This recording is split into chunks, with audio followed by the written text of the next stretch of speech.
El origen de todo. Todo comenzó cuando llegó al ese entonces pueblo de Salem, Samuel Parris, un reverendo proveniente de las Antillas, junto a su hija Elizabeth de 9 años y su prima Abigail de 12. Pero no fueron las únicas que llegaron hasta Salem. Junto a la familia Parris llegó Tituba, la fiel y eficiente esclava negra que, por sus raíces antillanas, practicaba una serie de ritos como el vudú y la lectura de la suerte. En ese entonces el reverendo Parris no veía que tuviera nada de malo que las niñas jugaran con Tituba, ya que no estaba al tanto de que ésta realizaba prácticas que en ese entonces eran condenadas por la Iglesia Católica. Pero, de acuerdo a los escritos recopilados de ese tiempo, las niñas comenzaron a tener actitudes extrañas. Por ejemplo, rompían a llorar sin motivo aparente, incluso se dice que colocaban en 4 patas y comenzaban a ladrar como perros. Lentamente estas conductas erráticas comenzaron a ser pan de cada día en otras jovencitas que se juntaban con Elizabeth y Abigail. Por ejemplo, se cuenta que, otra chica llamada Ann Putman, aseguró a sus familiares que había peleado con una bruja, porque ésta la quería decapitar. Ante esto, William Griggs, el médico de Salem, fue llamado para que examinara a estas jóvenes. Sin embargo, fue incapaz de descifrar cuál era el mal que aquejaba a las jovencitas. Fue así que el doctor, al verse superado, determinó de que se trataba de un caso de brujería. Tras este diagnóstico, el reverendo Parris comenzó a investigar y a hilar situaciones. Fue así que descubrió que su hija y su sobrina participaban en los rituales de Tituba e incluso llegó a la curiosa conclusión que el marido de Tituba elaboraba un pastel de brujas que estaba hecho de harina de centeno y orina de niño. Luego de estos acontecimientos fue que comenzó la historia más oscura y delirante de Salem, la casa de brujas. A la casa, Elizabeth, Abigail y sus amigas entraron en pánico y aseguraron que no solo Tituba las había embrujado, sino que también Sarah Gold, una indigente, que según se dice, tenía problemas mentales, y Sarah Osborne, una inválida que convivía con un hombre sin estar casada, algo que para la época era pecaminoso. Todo esto provocó histeria entre la población, por lo que se realizó una audiencia en marzo de 1693 en donde Tituba confesó que efectivamente era una bruja y que a raíz de un embrujo suyo, un espectro maligno había atacado con un cuchillo a Ann Putman. Pero eso no fue todo lo que dijo en esa ocasión. Agregó que un hombre le había entregado un libro en donde aparecían los nombres de todas las brujas que habían en Salem.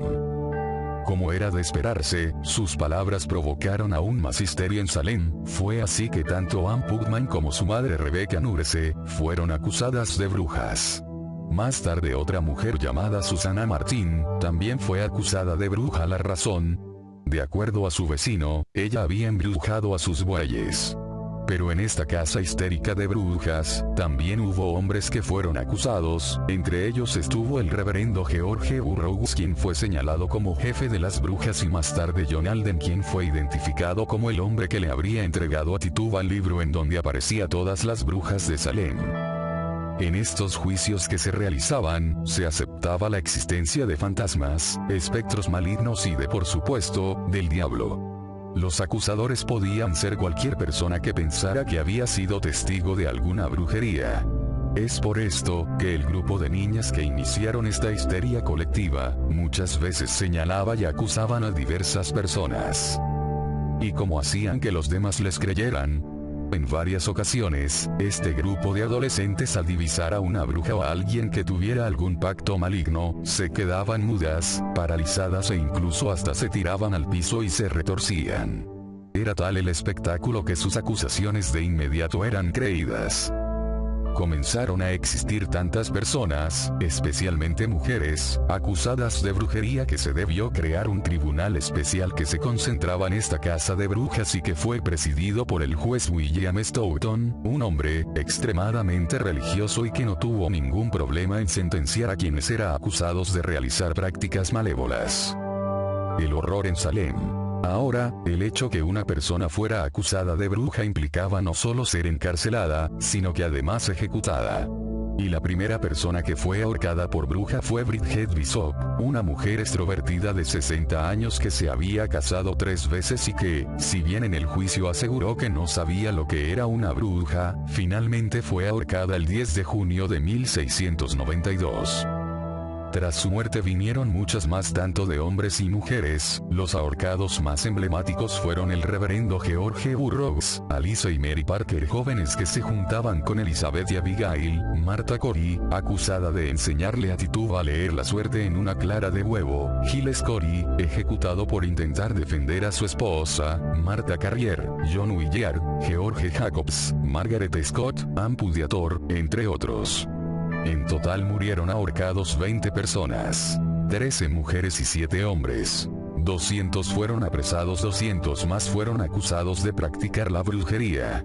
Pero según se dice, esta casa decayó cuando los acusados comenzaron a pertenecer a las clases altas, por lo que el gobernador de Salem, William Spitz, decidió disolver el tribunal especial y dejó de admitir la existencia de espectros como prueba para acusar a alguien de brujo. Y aunque parezca una burla para las familias afectadas por estas muertes, años más tarde los jurados de estos mismos juicios firmaron una confesión de error y suplicaron clemencia por haber condenado a muerte a tantos inocentes. Pero ¿cómo es que pudo ocurrir todo esto? Eso es aún un misterio. Sin embargo, hay varias teorías.